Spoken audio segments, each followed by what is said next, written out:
Here's a sobering fact. There's been a dramatic spike in the number of women arrested for drunk driving. It's gone up almost 32% in the past decade.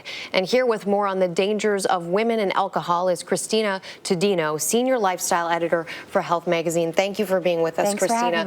And this is pretty staggering. This is a staggering statistic. We as women know we absorb alcohol differently from men, but how? We do. So when alcohol enters your body, it gravitates towards the part of your body that contain water, your bloodstream, your tissues, your organs. And the more water you have, the more easily alcohol is diluted. But because women have a higher fat to water ratio than men do, we wind up having to work harder to process that alcohol. So our livers have to work harder to metabolize the alcohol. There's a higher concentration in our bloodstream after just one drink. And the enzyme in our stomach that breaks down alcohol doesn't work as efficiently in women as it does in men. In the end, that means that we are going to be more drunk or more buzzed than a man will. So how would one standard drink work in that scenario? So if you take a woman and a man of the same size, one drink for a woman is the equivalent of a drink and a half for a man in terms of its effect. Very interesting. And weight plays a role here, too. It does. You know, the smaller and the lighter you are, the easier it is going to be for you to get drunk. It's simply because there is less space in your body for the alcohol to go. So you're going to have to work harder to process it. And of course, your surroundings also play a part. What you eat that day, how much water you consume. Exactly. So the less food you have in your system, the easier it's going to be for you to get drunk. And this is where we get into trouble at happy hour a lot of the time. You know, you think you can just go out and have a few drinks and you'll have something to eat after, but by the time the food gets into your system, the alcohol is already in your bloodstream. So you already have that high blood alcohol level that can be so dangerous. If you know you're going to drink, then what should you eat in advance?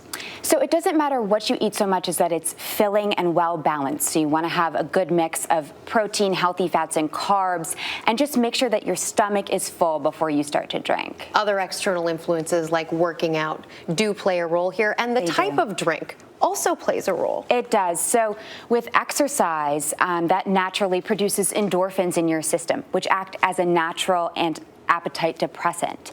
So say you go to the gym and then you go out to eat after, you're going to be less hungry at first and you might drink too much before you start to eat.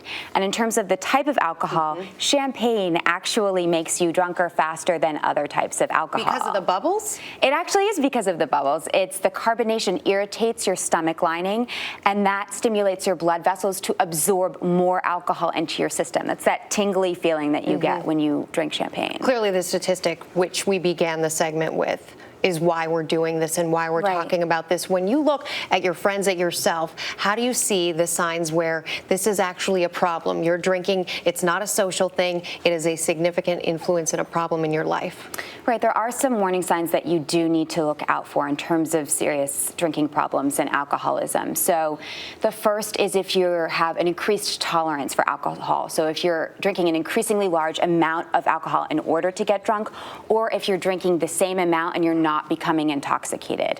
Also, withdrawal, if you're experiencing symptoms of withdrawal. So if many of your activities revolve around obtaining, using, or recovering from alcohol, that's a red flag. Also, if you're using alcohol in order to try to relieve symptoms of withdrawal, such as confusion or irritability and trembling, those are all red flags you need to look out for. 3 signs of abuse. Thank you. Yes. We appreciate you being with us on this really sobering topic. Cristina Tudino, thank you.